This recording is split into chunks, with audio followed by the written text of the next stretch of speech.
Méthodique, elle regarde chaque détail à la loupe. Elle décortique les messages et analyse les non-dits.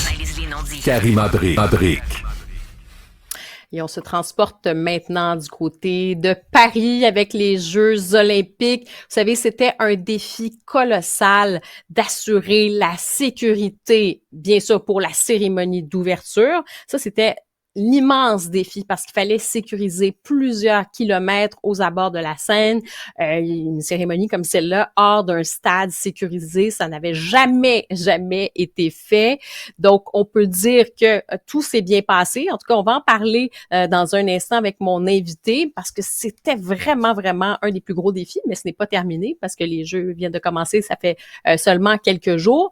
Par ailleurs, on a vu qu'il y a eu un sabotage massif. Là, ça s'est passé c'était la journée en fait de l'ouverture des Jeux olympiques, de l'ouverture de la cérémonie, et il y a eu un sabotage d'installation pour les trains SNCF, donc les trains franciliens, et il y a des lignes qui ont été paralysées, les grandes lignes de transport TGV, les lignes à grande vitesse. Il y en a plusieurs qui ont été touchées et 800 000 passagers là, qui ont été affectés par ce sabotage. Alors, on va en parler avec mon invité, il s'appelle Christian Proutot, il est expert en sécurité, fondateur et qui a été fondateur là, de ce qu'on appelle le groupe d'intervention de la Gendarmerie nationale, le GIGN, et ainsi que le groupe de sécurité de la présidence de la République. Il est très connu ici en France. Christian Proutot, merci beaucoup d'être avec nous. Merci de l'invitation, Karima. Très heureuse de vous retrouver parce que oui, on va parler de tous ces enjeux de sécurité pour les Jeux olympiques, ce n'est pas terminé. Déjà, je veux revenir sur la cérémonie d'ouverture. Est-ce qu'on peut dire que ça a été mission réussie pour la France? Ah oui, parfaitement, n'en déplaise d'ailleurs à tous les empêcheurs de tourner en rond qui, vous vous en souvenez bien, Karima, avaient dit que c'était presque, le terme a été employé, criminel d'avoir fait une telle cérémonie d'ouverture, qui bien évidemment, compte tenu de l'espace de qui couvrait presque 5 kilomètres, était un vrai défi de sécurité qui a été rempli par ceux qui ont fait ce travail. Moi-même, on m'avait posé la question, j'avais dit que, bien évidemment, si on m'avait demandé de le faire, j'aurais préféré avoir un challenge moins important, mais il faut reconnaître que ceux qui ont fait ce travail, ceux qui ont construit le dispositif de sécurité, a été très efficace puisque, comme vous le savez, cette cérémonie, en dehors de la météo qui ne faisait pas partie de la sécurité, s'est très bien déroulée. Et ce challenge a été rempli. Et je le redis, n'en déplaise à tous ceux qui voyaient le pire arriver autour de cet événement.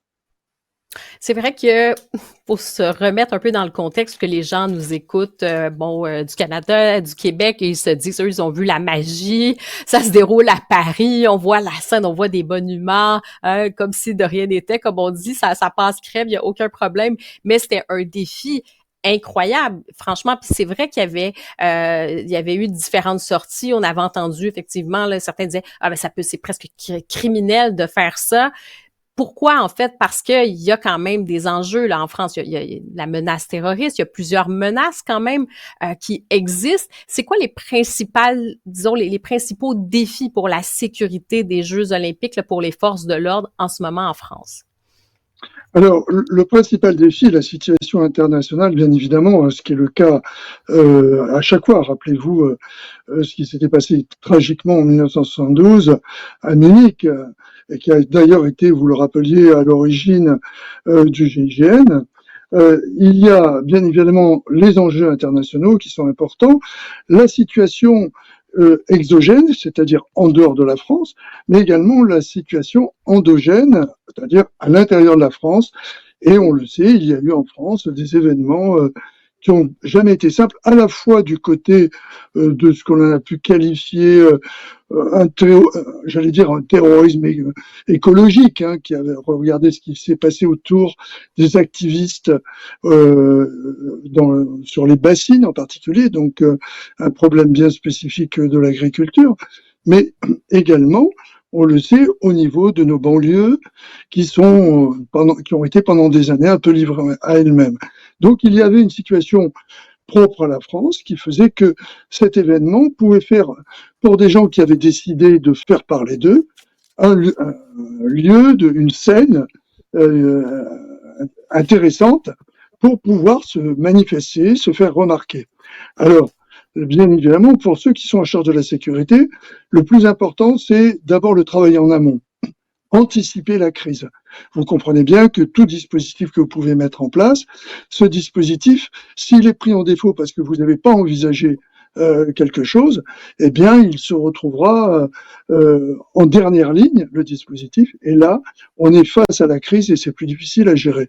Je voulais juste rappeler que ce type d'événement, je le connais bien, puisque j'étais en charge de la sécurité des Jeux Olympiques d'Albertville en 92 pour les Jeux d'hiver. Donc, je connais bien le sujet à la fois à travers ce que vous rappeliez de mes origines professionnelles, mais également à travers les différentes missions que j'ai accomplies. Et ce problème du renseignement est pour toute unité, on le voit avec l'accident tragique qui s'est produit, qui a fait que le candidat président Trump heureusement n'a pas été touché, mais tout le dispositif a été pris en défaut. Et à ce moment-là, tout ce que vous mettez en place, le contrôle d'accès et tout, c'est en dernier recours. Avec un peu de chance, vous allez arrêter l'agresseur, mais il se peut que l'agresseur ne soit pas arrêté et qu'à ce moment-là, il y ait un événement tragique qui se déroule. Voilà, donc tout le travail qui a été fait en amont est le travail qui a permis, je pense, au moins pour cette cérémonie d'ouverture, n'oubliez pas qu'il y avait 300 000 spectateurs le long de la scène, avec les contrôles d'accès, bien évidemment, qui ont un peu embêté les riverains, mais... Oui, parce que je veux juste situer les gens, effectivement, vous parlez de ce travail en amont, parce que, il y a eu, par exemple, tout autour, tous les pourtours de la Seine, à des endroits stratégiques, il y avait des barrières, littéralement, c'était très compliqué de se déplacer.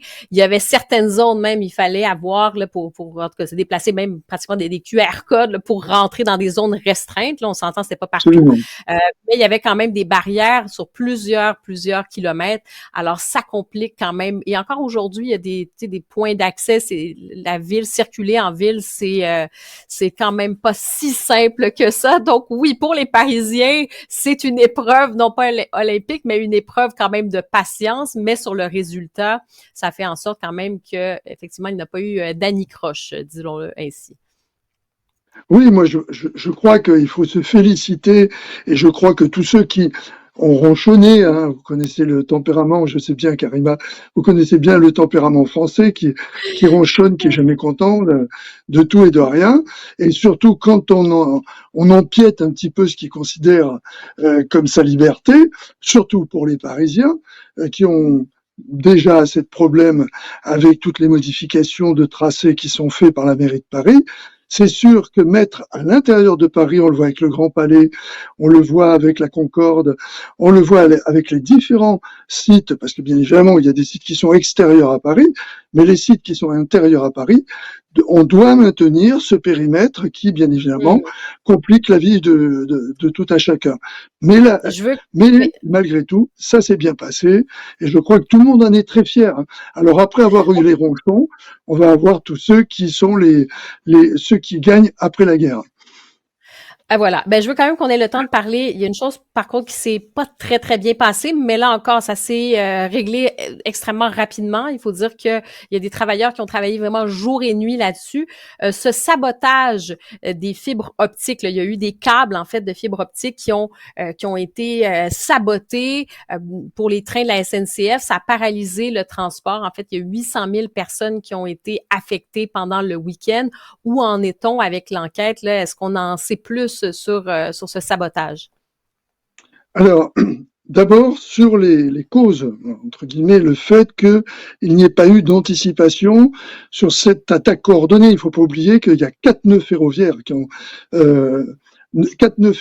et surtout les points de liaison de ces nœuds ferroviaires par fibre optique qui génèrent tout le trafic et qui contrôlent tout le trafic du TGV qui, comme vous l'imaginez bien, a besoin d'être en temps réel, il n'y a plus l'intervention humaine et qui a effectivement mis ce gros bazar sur le réseau parisien et surtout le réseau TGV français et qui il faut leur rendre hommage. On râle souvent après eux, mais SNCF Réseau a été d'une immense efficacité.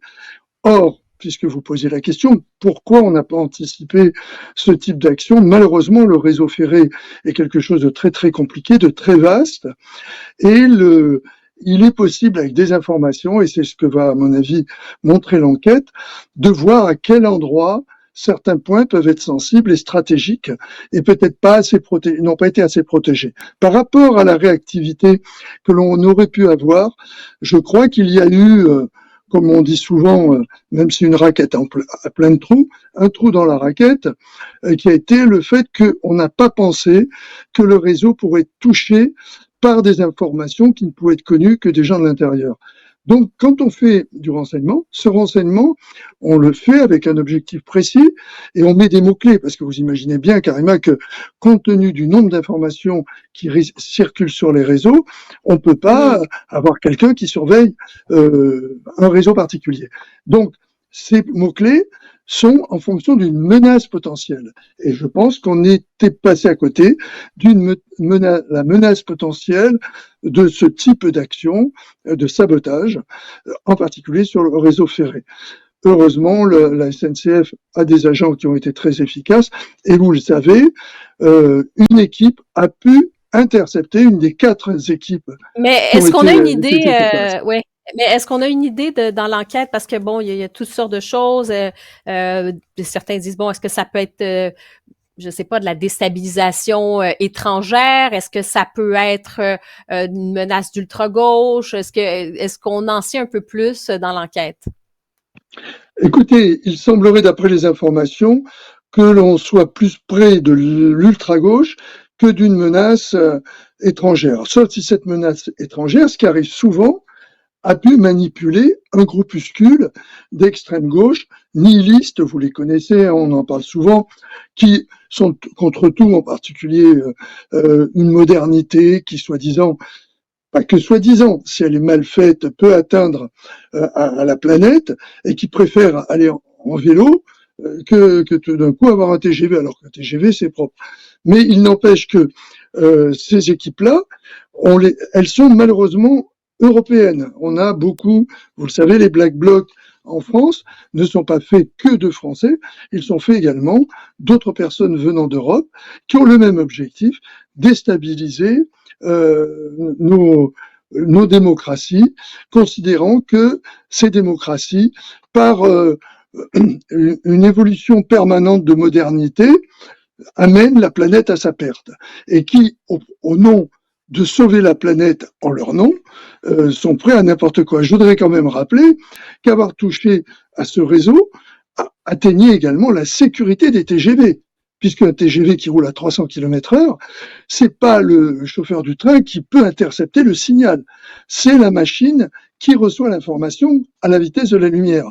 À partir du moment où vous coupez ce réseau, heureusement tout se met en sécurité, tous les trains se sont arrêtés, mais il aurait pu avoir un train qui n'ait pas eu l'information que le système lui-même étant perturbé ait pu connaître un grave accident. C'est pour cela que j'espère que non seulement ils seront poursuivis pour ce qu'ils ont fait, destruction stratégique, puisque ça va jusqu'à 20 ans de prison, mais surtout mise en danger de la vie d'autrui, ce qui me paraît essentiel. Christian Proto, en 30 secondes, qu'est-ce qu'on surveille parce qu'on est au début des Jeux? Est-ce que, disons, les services de sécurité en ce moment vont surveiller quoi jusqu'à la fin des Jeux olympiques en quelques secondes? Alors, en fait, maintenant, on est sur de la protection de sites, ce qui est plus simple que ce que l'on a connu avec l'ouverture des Jeux. Alors, bien évidemment, il peut y avoir, pas directement sur un site olympique, mais ailleurs, une action visant à troubler la sérénité des Jeux. Je pense que les services de renseignement ont anticipé un certain nombre de situations jusqu'à présent et que jusqu'au jeu, même si on sait très bien que à l'impossible nul n'est tenu, les moyens développés sont suffisamment importants pour nous garantir de beaux jeux jusqu'à l'épilogue, c'est-à-dire la cérémonie de fermeture. Christian Proto, expert en sécurité, fondateur du GIGN. Merci beaucoup d'avoir été avec nous pour tous les auditeurs canadiens et québécois aujourd'hui. Merci beaucoup et bons Jeux olympiques. C'était un plaisir et merci de votre invitation.